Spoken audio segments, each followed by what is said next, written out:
Have you checked out the Somebody You Love Patreon yet? For just $3 a month, you can get every episode without ads and you get them a day early. For $6 a month, you get all of our bloopers and behind-the-scenes action. For $10 a month, you get monthly bonus episodes. And for $20 a month, you also get the bonus episodes as videos. You can cancel anytime, and when you sign up, you get access to everything that we've posted so far. We also have annual subscriptions where you save 10% and get 1 month free. Patreon.com/somebodyyoupod, as in podcast. You do have to type in the URL because Patreon hides 18 plus creators from the search, so you most likely won't be able to find us by searching. That's patreon.com/somebodyyoupod. Welcome to Somebody You Love, or The Sale of Two Titties. I'm Jenna Love. And I'm Holly Hart.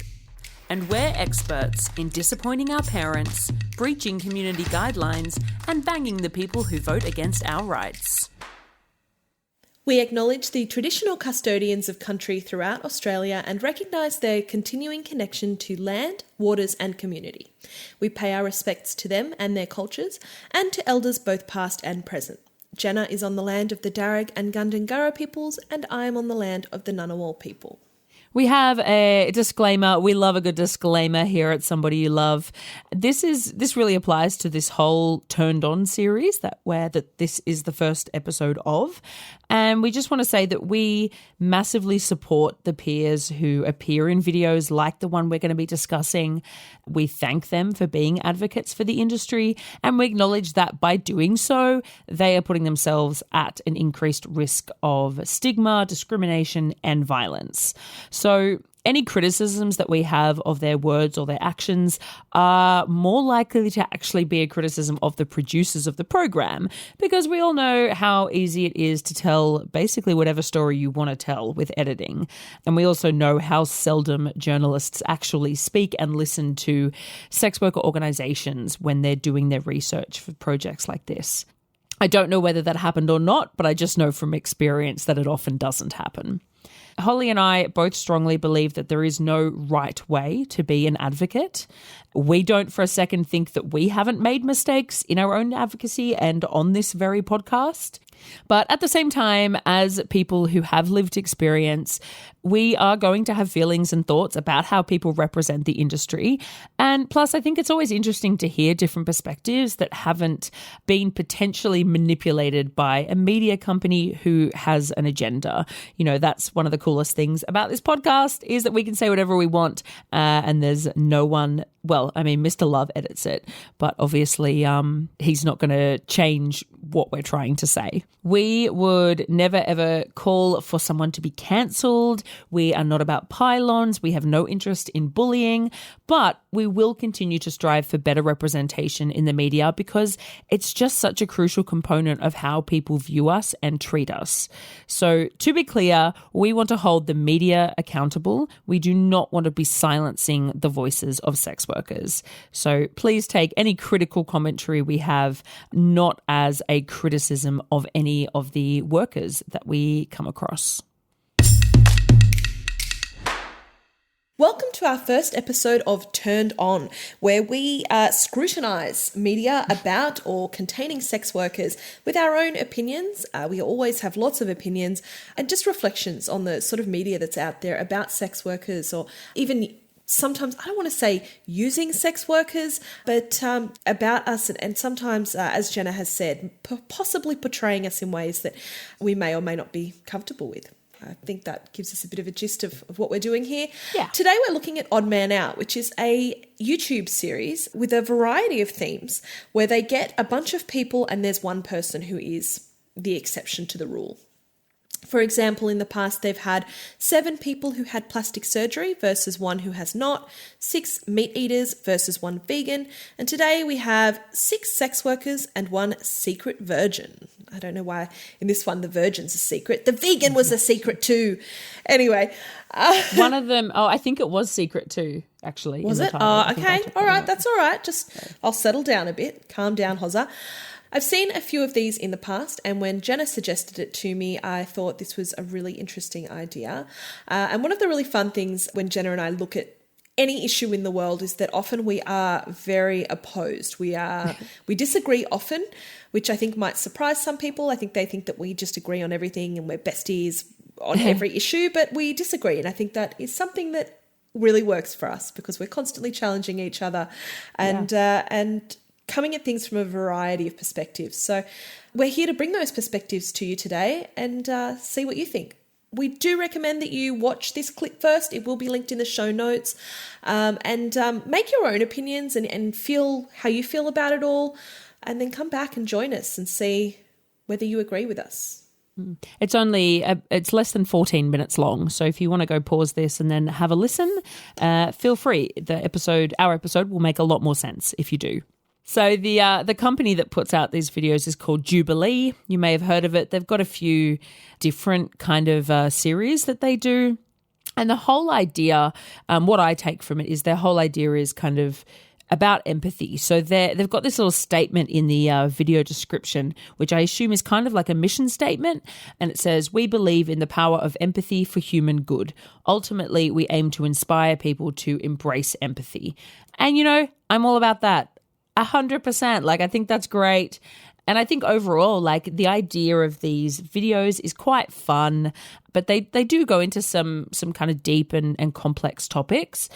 They're still shortish YouTube videos, so they're not going to be like that complex. But I do think that overall, they're clearly trying to do good. I don't know if they always achieve that, but I think it's an admirable goal at the very least. So, okay, I was sent this video by a friend of mine, and this was in our mid-season break, and my friend, who is a wonderful ally but not a sex worker, sent me the link and said, "Hey, let me know if you find this enjoyable or if it's insufferable." And they have like a really good idea about sex work. Like, as I said, fantastic ally. They're close friends with a number of sex workers. So, they have a pretty good idea about it, but they were like, "I don't have the lived experience, and I'm wondering what your perspective on it is." And I said, "Well, you've just given us our first turned on episode. So I know there's at least one person that wants to hear this." So the premise of this one in particular being 6 sex workers versus 1 secret virgin. How do you feel about the premise itself, Holly? I think the premise is really cool. I really like the Odd Man Out series. I think it's a lot of fun. Like you said, it's quite short form. It's quite punchy. So it doesn't feel like something where you're really committed to a really gluggy, over-the-top, manufactured reality TV type thing. You sort of get a quick bunch of perspectives shot at you really quickly, and you really soak it up. So I've watched a few. I can't even remember what the themes were, but I've enjoyed it in the past.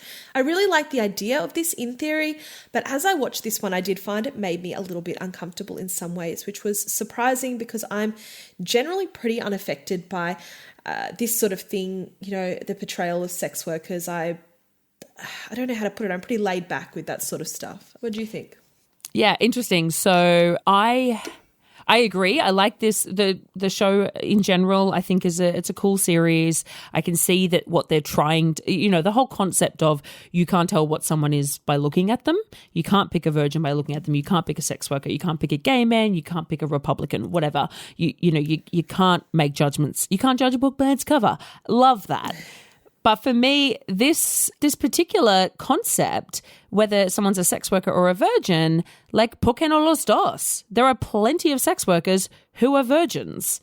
So I don't understand why they're putting those two as the polar opposites. And I would have loved it if at the end they were like, "Psych, this person is a sex worker and they're a virgin." But obviously they weren't going to do that because they are not ready for that level. But that's cool. I thought that was. Yeah, that'd be mad. Yeah. But that was a little bit upsetting to me because I think it sort of reinforced this idea that sex workers are, it set it up as a virgin, somebody who's never had sex, is the opposite of a sex worker, somebody who is having so much sex, and that's not necessarily the case. There would be so many strippers, online sex workers who are virgins. Oh, I disagree. Really? I don't think so many. I think there would be some, surely, but I don't think so many. Maybe not so many, but I think there would be plenty. I think to get into this industry, you have to, not have to, sorry, but you more likely would have some sexual experience. I think it would be very rare for people to enter a sexual industry having not ever had sexual. Yeah, I just don't. Yeah, I I don't it. think it'd be that odd. I mean, I have a friend who, look, and this is the thing. It depends how you're defining virginity, right? I have a friend who would be classified as a full service sex worker who has vaginismus. So if you're classifying virginity as genital penetration, then, which I don't think she would, and I don't, but then if you are classifying it that way, then she's a virgin and she also works in a brothel, you know? But that, I mean, that's definitely a very specific case, and I'm bending the definitions of things for that. Like I said, I don't think it doesn't exist, but I think saying plenty or a lot is, I would disagree. But hey, I'm no brothel scientist. I'm no sex scientist. I mean, like globally, there would be at least a few. Sure, a few. Like, yeah. Okay. But then, so you can't put them on opposite sides, you know? They're not opposites. No, I agree. I agree with that. Sure. Particularly, I think, for online sex workers. You know, I mean, I think I was filming myself in my bedroom a long time before I had sex. Yeah. And that I was not selling it at that point because I didn't realize I could fucking make bank from it. I wish I had. But, you know, I mean, I could see a lot of young women in particular exploring themselves in that way and discovering themselves sexually that way without actually being with another person. Anyway, so the premise annoyed me to start with. So who did you think it was? Did you have a suspect? It would be really good if I could answer this question without having to refer to the actual clip because I can't remember anyone's names. My immediate thought was the random white dude. Like, Same. I don't know. I just thought, no. Ugh. Yeah, Jay, the one they voted out first, right? Yeah, Jay, same. yeah, 100% same. No, definitely not a sex worker. Yeah. Which is really showing some, some closed-mindedness from me there, isn't it? It's a little bit shitty. I did find it very amusing that the first two people they kicked out were cis men. Like I thought, I feel like if I was doing this, if I was with a group of sex workers, like we'd probably make the same choices. Yeah. Which is totally biased. Absolutely. It is interesting. So, yeah, the second person I suspected was Stevie. Seriously? Like, but they have an award.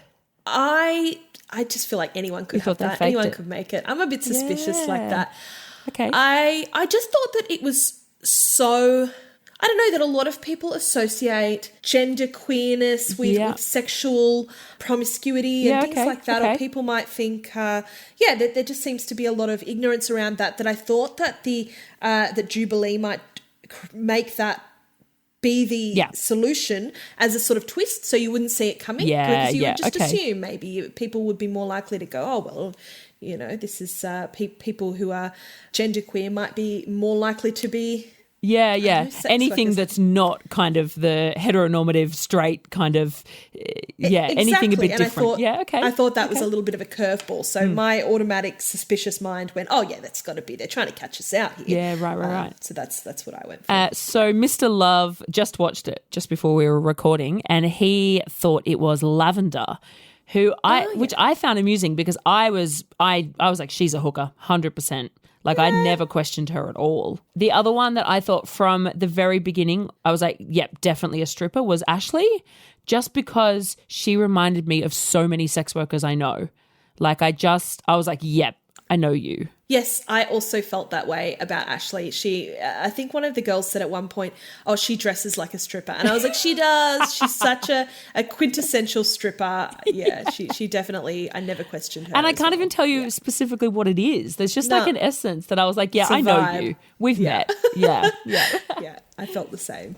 But, of course, the whole point, you know, neither of us picked the right person, did we? Nope, not at all. And, so just goes to show. I feel like if that was a real-life scenario and it wasn't being filmed and being broadcast, like there are questions we could find that out a lot easier. I don't know. Sure.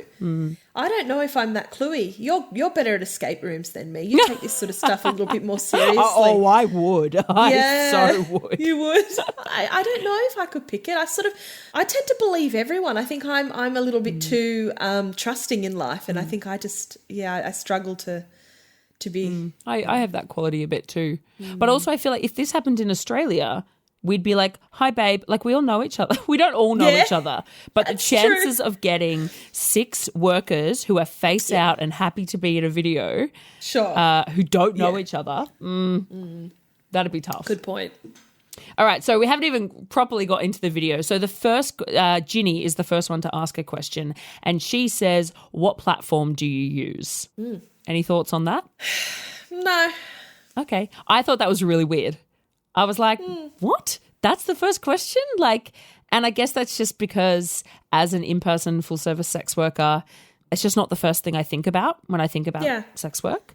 Yeah, these days sex work is so online, and that's a lot of people's experience with sex work is predominantly online. Many more people have signed up to an OnlyFans account than spent time with a full-service sex worker. Yeah, but coming from a sex worker perspective, I find it surprising. I imagine a civilian would say that. Yeah, but I think Ginny herself was only an online sex worker. So I think for a lot of, and I think a few of them on there were, I think half of the people on there were not in person. So I feel like that is probably what their default is when they find out other people are in the industry is. I mean, I get that a lot. There's been plenty of people I've said, oh, I'm a sex worker. And they go, oh, like OnlyFans. I'm like, no, like. A sign of the times, I think. Yeah. But I just, and then Jay said about Ashley, he had like a talking head and he said, she said she didn't have an OnlyFans. I feel like every sex worker that I've known uses OnlyFans. And I just thought, like, if I think about all the sex workers I know, the vast majority don't have it. Agreed. The ones I know personally. Yeah. So I thought that was interesting. I thought it was somewhat of a reflection of it being an American show where porn is legal but in-person work isn't. It would obviously also be more difficult for them to get in-person workers to be face out and all that. But yeah, I just also, I'm a bit, I'm a bit salty about you hate how. Men. Yeah. No. What? Oh, sorry. Holly. I hate that. I hate that when I say I'm a sex worker, people think that means OnlyFans. That's what I hate. I hate that I've said for a long time that OnlyFans is like the Tupperware or the Kleenex of online content, but I think it's now the Tupperware or the Kleenex of the sex industry. Yeah. It's just become. I think so too. Yeah. So, and I find that frustrating. And it's not that using OnlyFans to create porn isn't valid sex work, but it's just that there's a whole lot else out there and a lot that came well before. So, yeah, I thought that was a weird question, and I liked that they had somebody who doesn't use an online platform. I thought that was good at least. So I feel conflicted about this one. Ginny said, I don't know who, it was after they voted off one of the guys at the beginning, she said, as a sex worker, everyone has a look. And he was the only one who didn't have a specific look. I thought that was interesting because, as I've said, I feel like the point of these kind of shows is to show that you can't judge a book by its cover. You can't tell by looking at someone what they do. But I do kind of get what she means. And I think, as you said, if she's primarily or only an online content creator, that's more about branding and having a niche, I guess. So I kind of get what she's saying, but I also thought that was strange because somebody you love is a sex worker. Like, you don't fucking know. Could we all be look anyone. the same. Yeah, definitely. And that's the whole thing. We recently had International Whores Day, June 2nd. The reason we celebrate it on that day is because on that day in the 70s, a massive group of sex workers and allies stormed this church in France. And one of the things they did was they challenged the police officers to arrest the sex workers amongst them, with the whole point being, you can't tell which one of us are sex workers. We're just people like everyone else and thus deserving of the same rights. So I don't love this idea of, as a sex worker, everyone has a look, but I do get what she was saying. Lavender spoke about being addicted to fast money. And then Kazumi pulled her up on that. And even at the end, Lavender did another little piece where she sort of wanted to clarify that comment. I think we've had a similar moment a few episodes ago, or seasons ago now. Look at us. So burning Old through hats. episodes. Yeah, where we're talking about fast/easy money, and you and I sort of agreed that it's not easy money, but it can be fast money. And so when Lavender was sort of feeling like she had to explain herself for that comment, I thought, oh, well, that's a little bit of a shame because, yeah, it certainly can be fast money. She then elaborated on how she made X amount of dollars in her first month and that before that she didn't have access to any of that kind of money. And I think whether or not you're making tens of thousands in a month, if you have been on minimum wage or zero wage before that and then you're making enough to pay the bills rapidly, enough to pay the bills week by week, that is quote unquote fast money. If you're, you don't have to go and do a degree and you don't have to go and slave away for 60 hours in some sort of, it doesn't really matter what the type of workplace is, but if you don't have to put 70 hours a week into something at minimum wage until you climb a ladder over however many years to earn a certain salary, it's fast money. And I think that that's what she meant. And I would agree with it. I think sex work is fast money often. It's not reliably fast money. It can be very inconsistent. It can be unstable. It can be dangerous. All the things we've discussed on this show before, but there is potential for it to be.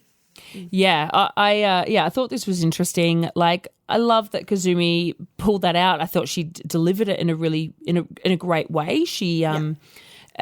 But I agree with you. I mean, I think there's a difference between fast and easy, but I also think there's a big divide here between the online and in-person work because online work is not fast money. Because if you don't have, you've got to have a following. You've got to get to a certain amount of money before you can actually get paid out. You've got to have your ID process. Like where it is not fast money to get started. But if we talk about in-person work, and from Lavender's perspective, who was talking about when she started at the age of 17, I don't know how old she is, but we're talking at least a few years ago. So we're talking the days of Backpage and Cracker, and these are the days when if you were doing full-service sex work, you could literally decide one morning that you wanted to do sex work and have hundreds of dollars that night. It was so good. Like that's the reality. And I'm sorry, that's fast money. I agree with Kasumi. Like, we do not want people to think that it's easy. I get what 100%. She's saying. Yes, you don't just log on, flash your gash, and some cash appears. That's not what happens. Yep. There's a whole process to it. Absolutely. And then Stevie spoke up and said, as a trans man, I'm not making as much money as all the rest of the people here, basically. And that's also a really valid point. But I thought that Lavender's experience... I thought what she said was accurate for what she was describing. And I felt the same way. I was like, I don't think you need to apologise for that. Yeah. We've got to be careful about our word choices, but I don't think that you did use the wrong words. And this can be the hard thing when you're trying to advocate for the industry, and you and I deal with it on a daily basis, whether it's on the podcast or whether for yourself who does a lot of media things, and myself when I'm trying to articulate myself on Twitter and things like that, that anything that you say can be taken the wrong way by certain people and misrepresented, or somebody can be offended by it, or or take it that you're speaking on behalf of one community or another. And we do the best to represent the community from our own perspectives and in the ways that we think are the most constructive or the most authentic, but sometimes you're just speaking from your own experience, and then you get a little bit like, oh God, have I said the wrong thing?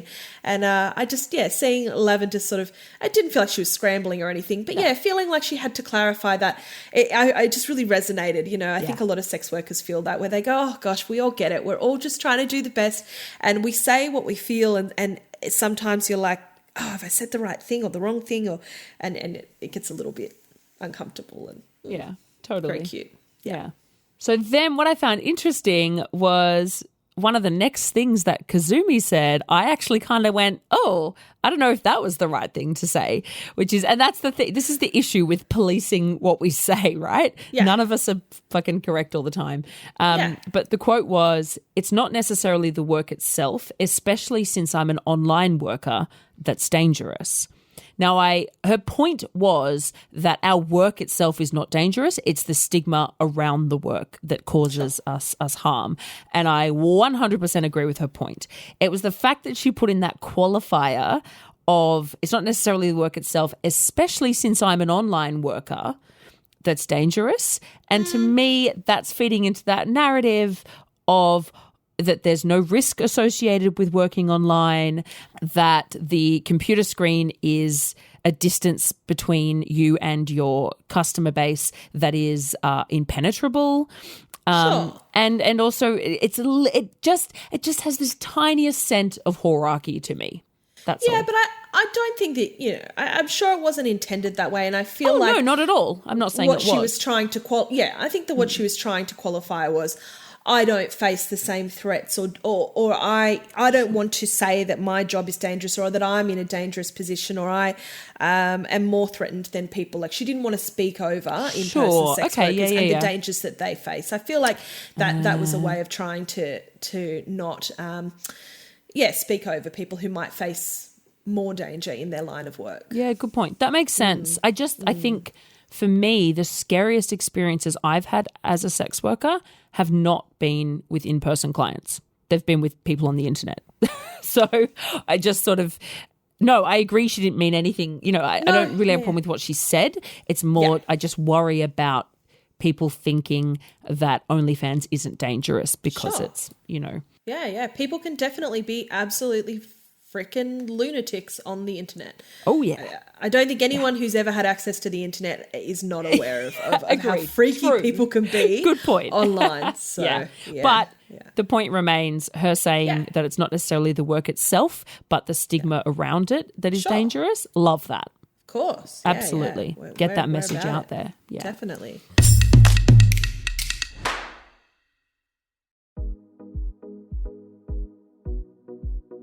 Who misses free and affordable ads without all the anti-sex rhetoric? Assembly 4 is a team of sex workers and technologists based out of Naarm, Australia, who have a specialised understanding of the complex challenges workers face and are dedicated to providing solutions to amplify their voices. Assembly 4 was founded on the belief that impact is more important than profit. They strongly believe that having the ability to make decisions about our bodies and sexual lives is a fundamental human right. Anyone should be able to make these choices without fear, violence, or discrimination. Sex workers are still fighting for this right. Tryst.link is a directory that lists thousands of independent adult entertainers, escorts, BDSM, kink, video, massage, and much more.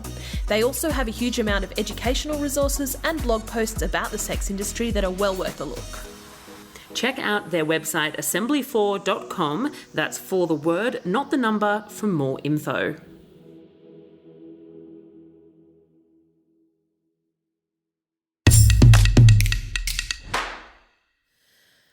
Stevie mentioned that to be a sex worker is to own a small business. I love that. 100%. Yeah, I just thought, that's just a little thing that he said, and I just thought that's it's spot on. And that's sort of, I think what you and I often try to do is, we're not here to glorify the industry or to say it's empowering or any of that. We're just saying it's a fucking job and you're running your own business and all the stuff that comes with that comes along with sex work. Definitely. What did you think about Lavender talking towards the end? I think she said the word she used was deep sadness. And she talked about how, not everyone wants to be doing this job. What do you think about that? I cringed. I was watching the video or listening to it mostly while I was doing housework. And I wasn't actually looking at the screen at that moment. But as she said it, I physically recoiled. I sort of went, because it's something, it's a quote that really annoys me. And it's not that what she said annoyed me. It's not her. I actually found her incredibly. In fact, I found all of the people I loved her. super likable. Yes, very. I really liked them all. Sex workers are the best. They are the best. I was having this conversation with a client the other day. He was like, how come all of the best people I meet are in the sex industry? And I was like, I think it's a cause and effect thing. I think that to be a sex worker, you've got to be fucking awesome. A pretty awesome person, yeah. The sample size of 2 here proves that, so. Yeah, exactly. Our empirical data doesn't lie. I really, really liked Lavender as a person, as a vibe. Yeah. And her story was really touching and, liked a lot about her. But that line itself just gave me the little was it the phrase deep sadness? It's the phrasing deep sadness. Yeah, exactly. Me too. And I think I've got two sort of points to make on it. Firstly, I think every single person in the world has some deep sadness. I don't think that that's a sex work thing. I think it's a human thing, that we all have a history. We all have some things that have affected us. We have trauma. And if you don't have trauma, there's something out there that's upset you and made you a bit sad once. Like, I think everyone has a deep sadness somewhere. That's that. But in my past, and particularly my past in the sex industry and working particularly in strip clubs and brothels is where I would hear this the most, is guys who would try to feign or to force some sort of closeness with you by looking into your eyes and going, I sense a deep sadness inside you. You smile, but there's something broken in you. I can feel it.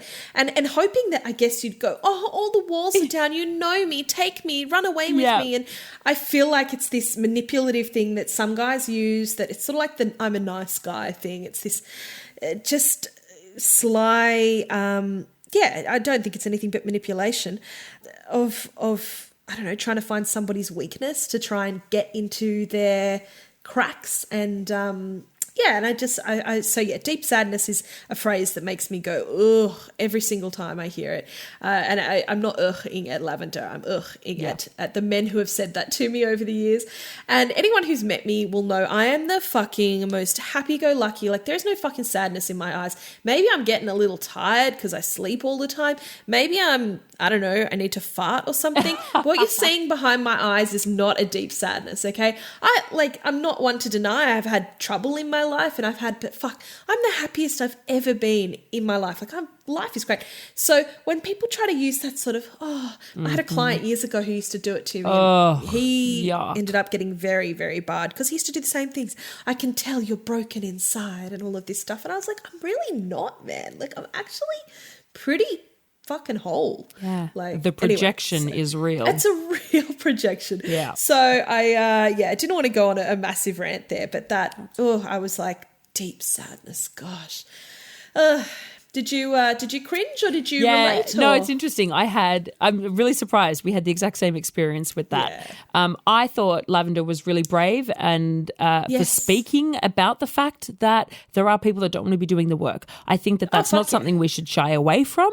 I think, and I don't think there's necessarily anything wrong with that, because there are people in every fucking industry that don't want to be doing the work. I don't think that on its own is necessarily a bad thing. So I thought it was great that she said that. But that fucking phrase, so for me it triggered something different. And I have had similar interactions with clients, and again, it would happen more often in brothels than in private work. But every time I've done any piece of media that has gone beyond being viewed by just sex workers, there are always many comments talking about how they can see the sadness in my eyes. And I'm like, what does that even mean? Is that because I've got resting sad face? My mouth sort of down turns a little bit the corners. Is that the problem? Is it, as you said, that I was a bit tired? Is it because I was on camera and none of us are 100% natural when we're on camera? Is it because you're projecting a whole bunch of patriarchal bullshit? Yeah, I think that's the one. I think that's like, it. Yeah. what are you talking about? Like, what do you mean you can see a deep sadness? I'm like, fuck off. It's like those fake psychics who are like, oh, I'm feeling something. That's what it gives. It gives fake psychic. And I'm like, God, stop trying to fish for something here that's not there. Actually, I've told you this story before, Holly, that when I was a kid, I've got a chronic back injury, which is quite bad. And do you? Lucky you don't have any other illnesses or afflictions. No, that would be lucky my job's so physical. Yeah. But as a teenager, my mum tried everything to help me because she's a bloody legend. And despite our family being incredibly skeptical, my mum was like, I'm trying everything. I'm just doing it, which fair enough. I don't begrudge her that. But she took me to a naturopath, and I sat down here to talk about my I've got degenerative disc disease. My discs are fucked up. And she started telling me that she could tell I was really unsettled because she could see the whites around my pupils. Is that the pupils, the coloured bit? No. Whites around the iris, Yeah. You know what I'm like with anatomy. She said she could tell that I was really unsettled because she could see the whites around my irises. And I was like, what, because I got big eyes? Like, what are you fucking talking about? And so she was like, and she was pulling this, there's a deep sadness there. And I was like, for one, probably because I'm 14 and I have chronic pain. And for two, shut the fuck up. Treat my back. What are you talking about? Stop going on. Like, I'm just, maybe I had caffeine this morning and my eyes are kind of bugging out or whatever. Like, anyway, I know that this is absolutely not what Lavender intended, but there's something about that phrase that really fucking killed me and apparently killed you as well. So there you go. Yeah. Hey, what would you bring for the show and tell section? What item do you reckon proves that you're a sex worker? You can tell I didn't think about this question. I did read it earlier and I thought, fuck, I don't know, mate. I don't fucking know. I give you so much prep and you go, yeah. Oh, great, you're brilliant. And then don't think about it again until... You're right. I usually, I feel like I'm making excuses. I'm not. This week, and I'm just going to throw this out there to anyone listening, the past 8 days in a row, I have worked non-stop, big bookings, full on. Got to the point where my kitty litter was so fucking full, I was embarrassed for anyone to come in the house because I reckon you could smell it from the back door. Like, it was fucking disgusting. Finally cleaned it I had to cancel a booking to clean it because I was so exhausted. Yes, I had to cancel a booking to go and get groceries, to wash the towels. Oh, hi, Hamish. Hello, Hamish. I had to finally catch up on everything, and I genuinely, today was the first time I've had a chance to breathe. So I know, I do know that about you. I know, I'm just teasing. I just want to clarify why I'm a little bit of a shithead this week. Every other week I've got no excuse, really. So would you bring in your overfull kitty box and say this is the proof that I'm a sex worker? A photo of how many cats I've got. Yeah, maybe a picture of all the animals I own. See, but you know what? Like, owning lots of animals doesn't prove you're a sex worker, but thinking to bring in that photo does? Yeah. Like, that's what I thought about Ginny. With her whole thing with the pill, she was like, well, I bought my birth control, so I can't be a virgin. And everyone was like, oh, honey, there are plenty of virgins that take birth control. And she was like, oh, yeah, which was amusing. But I thought, but the fact that she thinks virgins don't take birth control means that then she's not a virgin, because she's a virgin and she's on birth control and that's the way she thinks. So it kind of was proof. I'm with you. But anyway, I thought I would bring a box or a bag of prophylactics. I feel like... Just a huge bag of condoms. Having different sizes of condoms, having internal condoms, having dental dams. I feel like that's something that is not necessarily only sex workers, but I mean, it shows that you're prepared to be having sex with a whole range of different people. True. What about a photo, like just a photo of you with like cum all over your titties? I mean, that doesn't prove you're not a virgin. It doesn't. That's what would be fun about it. It's like, does it or does it? You know? Okay, but I'm competitive. I want to win this shit. You'd just be there for shits and gigs. Like 14 folded towels, like, or show all the different ways you know how to fold. But then you could work on a cruise ship, I guess. True. Yeah. Just a big laundry basket full of washing. Photos of your like laundry cupboard, maybe. Or maybe standing there and just quoting how much Backpage ads cost back in the day. Oh, yeah. Oh, my God. Reminiscing on pre-Foster Sister days. Yeah. That's your show and tell. Just you talking about back in the day. Yeah. Or just rapid makeup application from the nose down, because all the makeup's rubbed off from your bottom half of your face. Reapplication. That's the skill. Reapplication of the bottom half. Yep. Lots of mouthwash. That's a good one. Bulk mouthwash. Funny like thought, the big isn't it? tubs that you fill up the little tubs with. Stacks of envelopes. Just empty envelopes, of course. Envelopes. Yeah, sorry, that's what I'd bring. That's what good. I'd bring. Yeah. That's good. Okay. That's it. Sold. I did think like a lot of the things they showed, I was like, well, that could just show that you're a really kinky person. And there are plenty of people who really love, not plenty of people, but there are people who love kink and like do BDSM, but not the sex. Sure. Like that's a whole kind of subset of people as well. So, I mean, like the speculum, for instance, I was like, that is pretty wild for a virgin to have. But like maybe she's a doctor. Yeah. Yeah. So I got to the end of the video and then I had a look at the, the drop down info, the notes below the video. And one thing I noticed, and this is very common, is that the way they had all the names of the performers and links to their Instagram. And I thought, and I've had this happen to me as well when I've appeared in things, and they always link to the Instagram because I think the majority of people have Instagram accounts. And I just thought, considering the deplatforming issues that sex workers face, if I come back to that video in 6 months' time, half those accounts are going to be gone. Yeah. And I thought I don't know what the solution is, and the problem is... Can we find them on Twitter? Quite possibly, but the issue is like for, Jubilee, I would say like a better option would be to go to if they've got a website, go to their website. Yeah. But they wouldn't be, they'd get their account taken down for linking to a sex worker's website. So it's not that they can necessarily do a better thing. I mean, Twitter would probably be better, but at the same time, they use Instagram because that's what everyone uses. So many people are like, oh, Twitter, who's on Twitter? I know, and it's like all the whores come for the nipples. It's great. Just, you'll learn. But yeah, I just thought that was just a little extra sting that I was like, well, cool. Let's see how long those accounts last. And I know that there are videos of me online that are linked to an Instagram that was 2 Instagram accounts ago, Yeah. I go, great. Yeah. I'm not going to get any traffic from that. Like, I just wanted to clarify what made me uncomfortable about the video. I don't want to...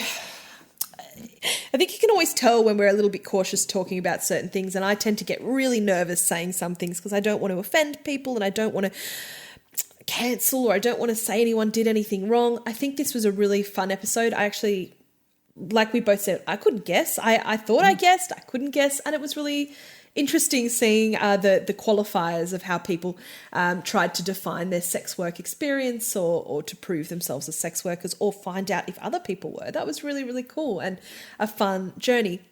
But I did feel a little uncomfortable with the idea that somebody was masquerading as a sex worker, that somebody was basically role-playing as a marginalised person from our community. And I'm not saying that they're not marginalised in their own ways. What was the gentleman's name? I can't remember the one who was... Terrell. There we go. Mr. Love remembered. The civvy remembered. Yeah. I thought Terrell seemed like a really lovely guy and, yeah, no issues with him. But, yeah, it just felt a little bit uncomfortable that somebody was pretending to be a sex worker. And that's probably not really fair because it doesn't really matter. But I just noticed that in myself I felt uncomfortable thinking that somebody was...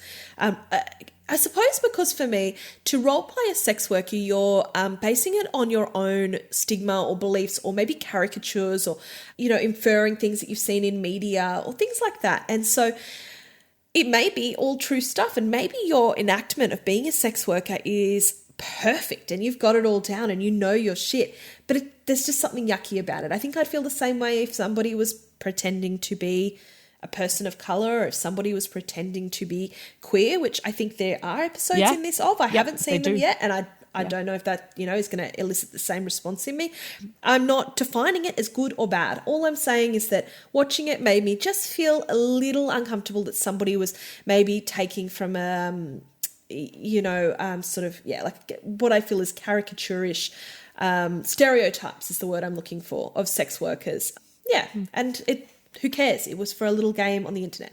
But I thought it was worth mentioning that I did feel a little ugh, and that's that. Yeah, thanks for sharing that. I hadn't really thought about it. I do think that that's something that would come up in a lot of those videos for sure. And I know like they have some that are like 6 Taylor Swift super fans and 1 hater. And like that, I mean, that's fine. Surely pretending to like Taylor Swift is fine. But who knows? Maybe they're a marginal. I don't think they're a marginalized community. No. But I do think from the for a lot of them, it is they're asking somebody to masquerade as a particular demographic, and I'd be really freaked out being that one person. It would be so hard. Like Terrell did an amazing job of it, and like I said, I'm gathering I feel like he wasn't too stereotypical. No, he did wonderful. He was so subtle and he was very graceful about it all. Although the cow suit felt a bit like, weird and wacky sex shit, maybe. Yeah. But then fine. I suppose maybe that was in line with some of the other things that had come out. True. But I think that he was really graceful about it. And it's clear from some of his comments and, it's clear that he comes from some marginalised communities himself. So I'm not at all doing he's privileged and it's not an oppression Olympics thing here. And it wasn't about him. It was just... Before I even knew it was him, just knowing that somebody was playing a sex worker made me feel funny, and that's all. Yeah. But no, he seemed I think lovely. It's important to acknowledge your feelings. Yeah, I mean, you're allowed to feel ick about it. Yeah, I just thought I'd throw that out there and say, that's particularly surprising because I love this sort of stuff and I very rarely find myself offended by much in the world, really. I reckon I've just decided we should end this series every time with the question, do we think that was overall positive representation of the sex industry, or like did it do good for us or did it do harm? What do you reckon? I think it was positive. I think maybe, I don't want to put this in a really awful way because I think it was positive, but I think in the sex work industry, the bar is really low for our representation. I think so often sex workers are represented awfully. So if something's like not particularly harmful, then it's great. I'm on board. But no, I think this was really fun. And I think, like you said, the message was all about you can't judge a book by its cover, and it achieved that. And I thought that all of the people that went on there, like we said, Terrell was very brave, because I would be terrified going into a group of anyone and pretending to be one of them if I wasn't. That would be so scary. And I think all of the sex workers were also incredibly courageous. So I thought it was positive. Yeah, what do you think? I agree. I think overall it was positive. I've said that I obviously had some criticisms about it. I would have liked for there to be more discussion about in-person sex work, just because I think that is sort of getting left behind a little bit in a lot of the discourse. But overall, I do think that it did good. As you said, the message is you can't judge a book by its cover, and that's kind of the message that you and I are always sharing on the podcast. So I think that that's a good thing.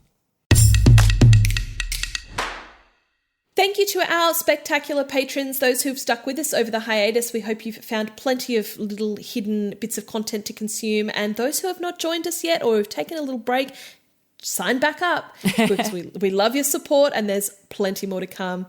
We'd like to thank our new giving somebody, Alex, our new generous somebodies, Soggy Bottom Boy and Anthea, our new very generous somebody, Francis, our even more generous somebodies, Lachlan, Timmy, Steve, our footstool, James E, Scott C, our secret admirer, Andrew, Adam Smith, Leslie, Ellen, Sub London, Scott Watson, Miss Billy, Nora Knightley, Andrew, Wheezy, Fritz Your Tits, Mr. E, Brandon, Simon, Alfie, Skippy, Greenie, Ophelia Parker, Aaron, Emily, Cobber and Nomad. And our extremely generous somebodies, Aaron, Pete, Andrew, Sienna Saint, Brino, Adam Moore, Wombat, Josh and Sergio. Thanks so much for joining us for our first Turned On episode. Feel free to let us know if there's some kind of representation of sex work in media that you would be interested in hearing our reactions to, and we'll see you next week. Well, we won't see you, but you might hear us. Yeah, let us know what you think too, if there's something more we can do to make this interesting, or we're here for it. We love feedback, especially from our generous paying patrons. Thanks, bye. Bye. Please look out for us on Twitter, Instagram, Facebook and Patreon. Our name everywhere is Somebody You Pod, as in podcast. Our Patreon starts at just $3 a month, and you can get all of our episodes ad-free and a day early, plus bonus episodes, behind-the-scenes action, bloopers, and more. Thank you for taking the time to listen to the voices of sex workers. And remember, somebody you love might just be a sex worker.